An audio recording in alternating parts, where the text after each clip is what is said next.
Natapos na nga natin tong project natin na Honda XR150 at ito nga pala yung itsura niyan dati mga ka-classic at ito na siya ngayon.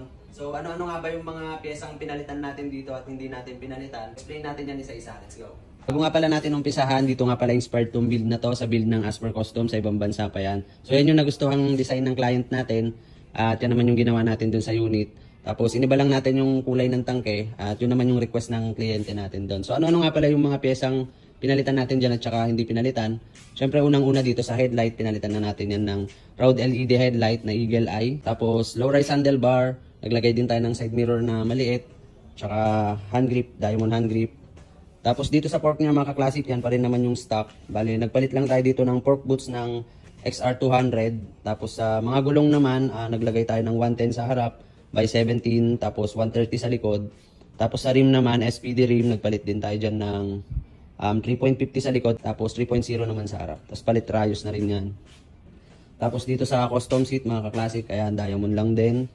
Tapos sa lagayan ng battery, nilagay na lang din natin dyan, kagaya nung sa sample design natin na unit. Tapos sa pipe nga pala mga ka-classic, yan, nag-custom din tayo ng pipe dyan, na kagaya din dun sa sample build natin. Tapos sa repaint, na-repaint na pala lahat yan mga ka-classic, pati yung tangke. Sa tangke naman, universal gas tank lang din yung ginamit natin dyan. I-repaint lang natin ng sky blue.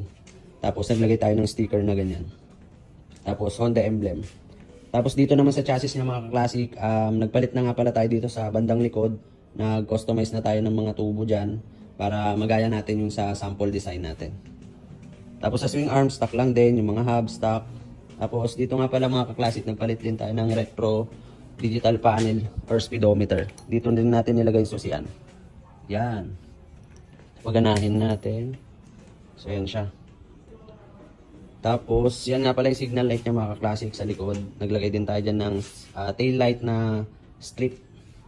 Nandyan na rin kasama yung signal light. Yung iba kasi hinahanap, nasan daw yung signal light sa likod. So, kasama na po yan. Tapos, yung plate niya pala mga ka-classic, dito na lang din natin nilagay. At yung signal light niya sa harap yan. Maliit pero malakas.